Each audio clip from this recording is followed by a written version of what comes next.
첫 기존권 사용입니다. 자, 5번 차량 맞죠? 확인했고, 차량의 좌석번호 8에 D서 확인했습니다. 찾았습니다. 여기 있었네. 올프리. 알코올은 안 돼.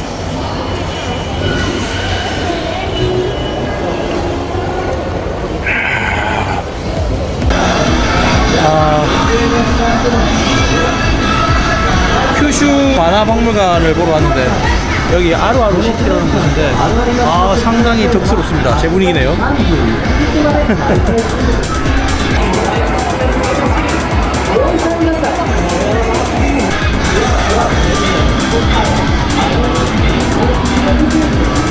일단 올라가 보도록 하겠습니다.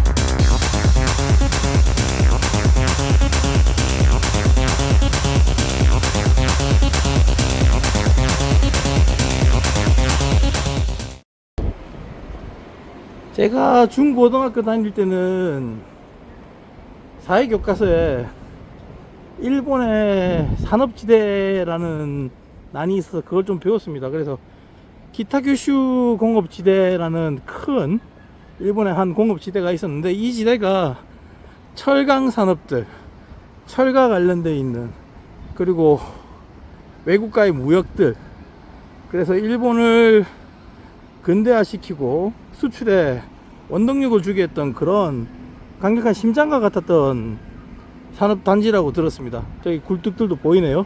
네, 공업도시다운 풍경인 것 같습니다. 하지만 결국은 일본도 제조업 강국이라고 이야기하고 있지만은 사실상 제조업이 쇠락을 하고 있습니다.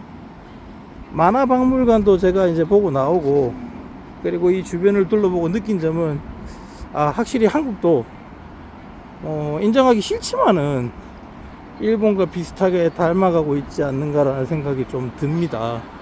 그리고 모지코항이라든지 인근에 있는 여러 동네들을 좀 둘러보면서 이런 건 참 일본이 잘한 것 같다, 이런 와중에서도 일본은 이런 부분을 살렸구나, 그나마 다행이다, 그런 것들을 좀 보고 배우고 가고 싶습니다.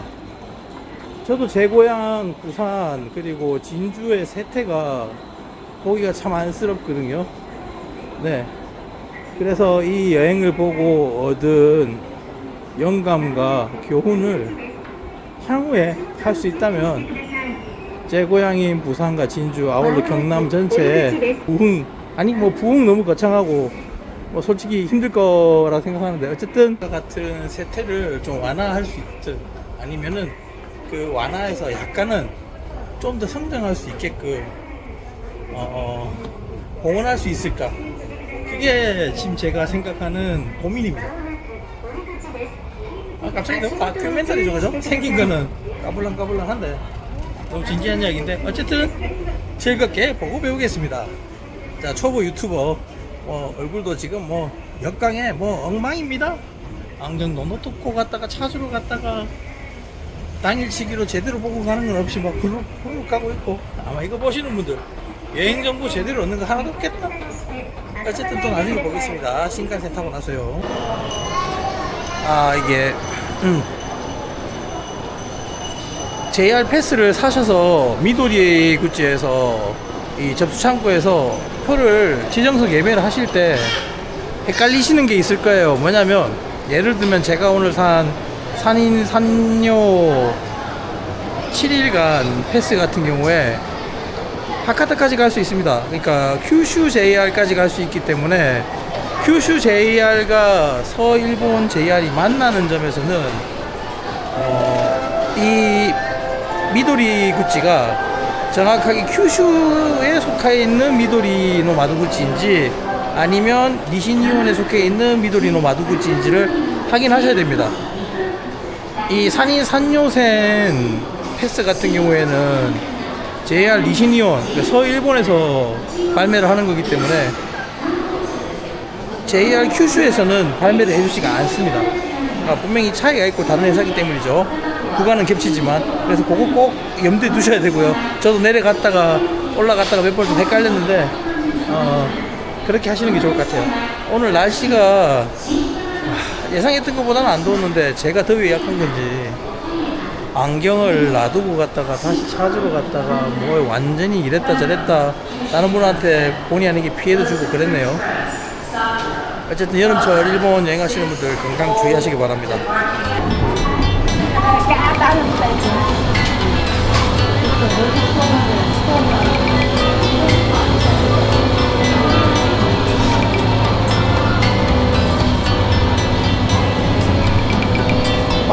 이 소바인데 되게 이쁘게 포장되어 있네요. 이건 만주. 이 보고가 지역 특산품이다 보니까 보고를 형성한 과자 같은 것들, 이런 것들이 오미야게 기념품으로 판매되고 있습니다.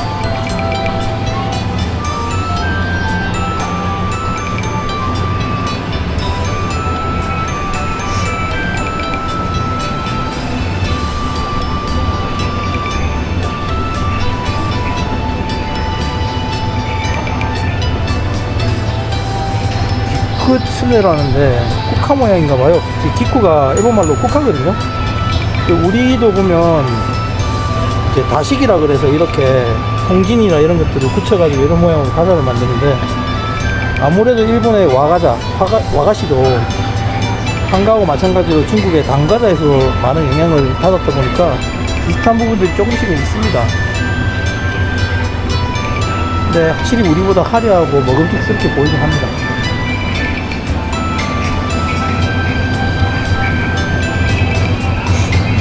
우와. 이거는 이제 조림으로 먹으라고 이렇게 적혀져 있네요. 코미츠 키리.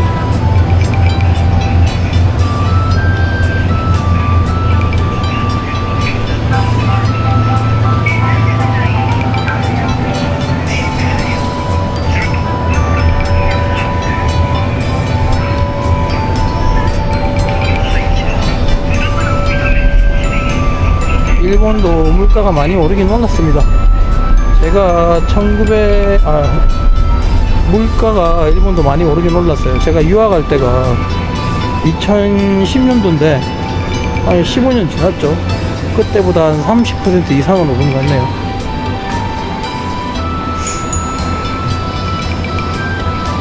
아씨, 이런 거 보러 온 게 아닌데 약이 없나?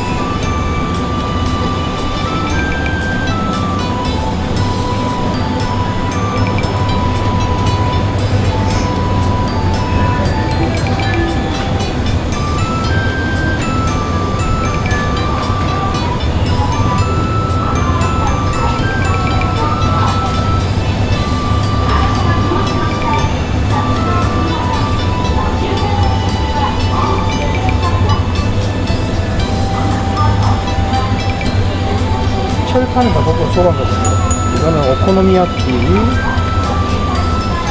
템프라.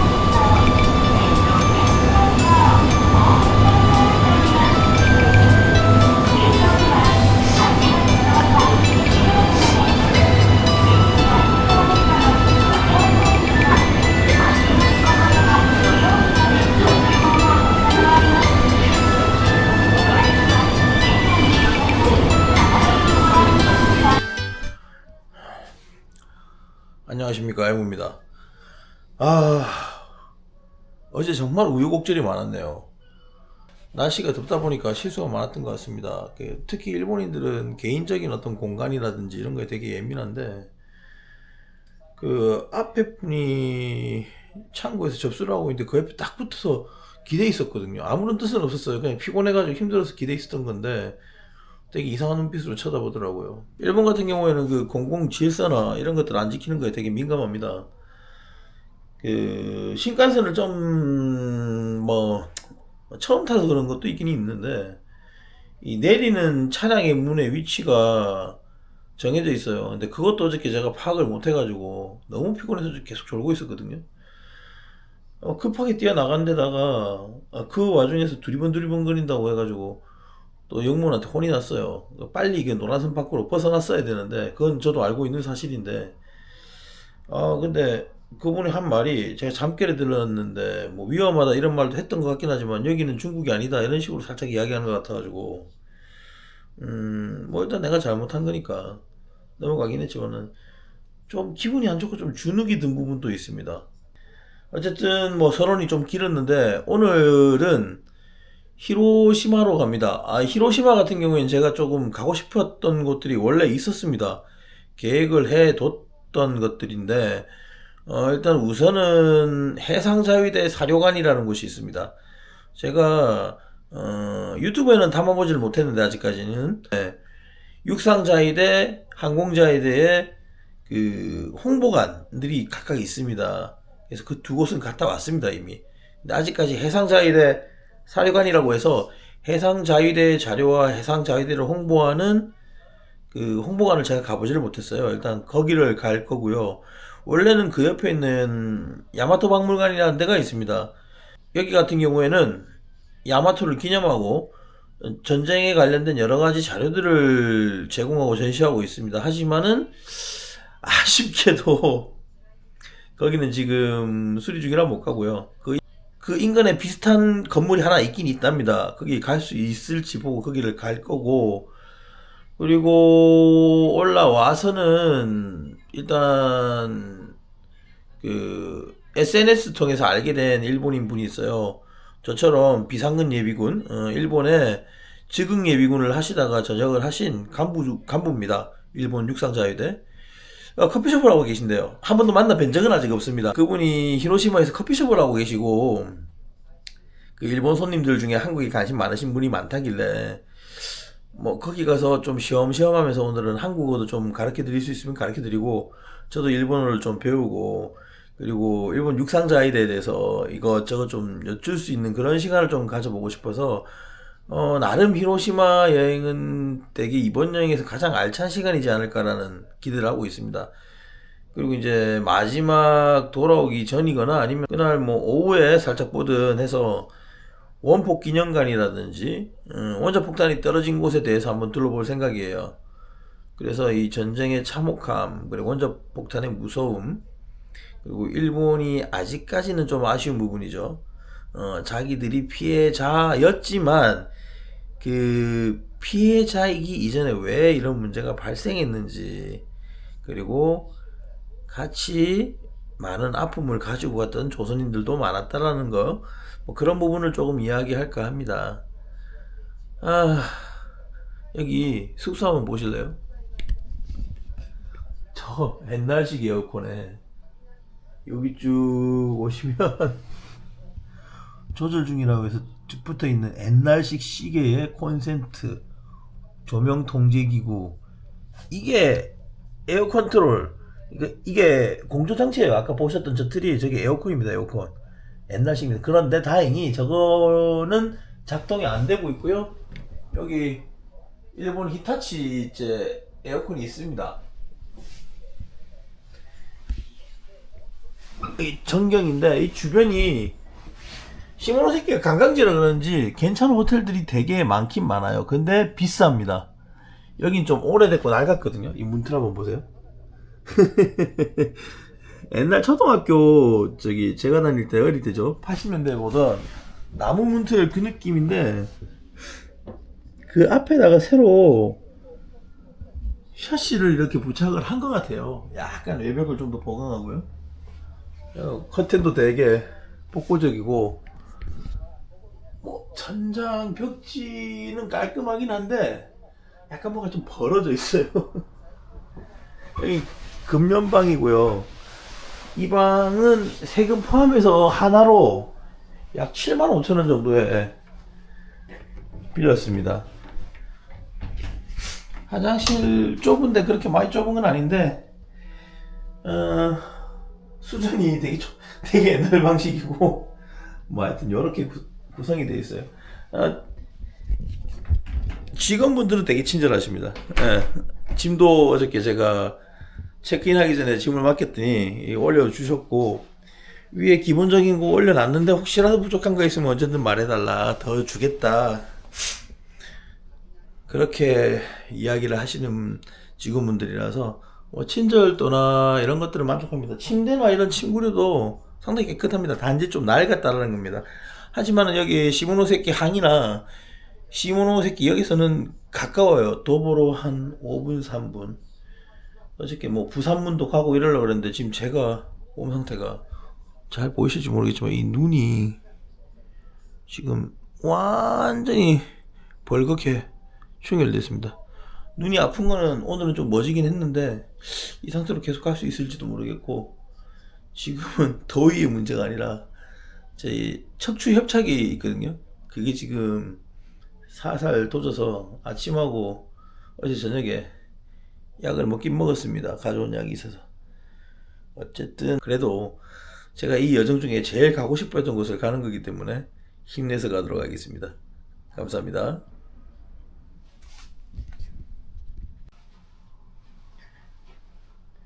항상 자기가 머문 자리는 깔끔하게 정리. 잔적 소탕. 출동 준비 끝. 예, 호텔 체크아웃 했고요. 어저께 제가 내렸던 시모노세키 항 국제 여객 터미널 12시 방향이 보이고, 어저께 쭉 걸어왔던 타워 맨션들 그리고 빌딩들 쭉 있습니다. 도시가, 시모노세키가 여기 예전에는 꽤 나름 번화했던 도시라고 제가 들었는데 전반적으로 조용합니다. 네. 깔끔해요. 월요일 좀 빠른 아침이라 그런지 아직까지는 또 조용하네요. 여기가 부산문이라는 곳입니다. 이 안을 들러서 보려고 했는데 결국 그러지는 못했네요. 이래서 컨디션 조절이랑 여행에서 체력이 중요한 부분인 것 같습니다. 보시는 대로 이렇게 쭉 상점 가게들이 있습니다. 패스권을 가지고 있어도 신칸센을 타시려면 가급적이면 지정석을 예약을 꼭 하셔야 돼요. 자유석으로 타고 가실 수도 있긴 하지만 자유석으로 가게 되면 이 자기 자리가 정해지지 않았기 때문에 자리를 계속 이동해야 될 경우가 많습니다. 물론 이 자유석만 되어 있는 자유칸도 있습니다. 거길 타셔도 되는데 거기가 붐빌 수 있기 때문에 가급적이면 지정석을 예약을 해 두시는 걸 추천합니다.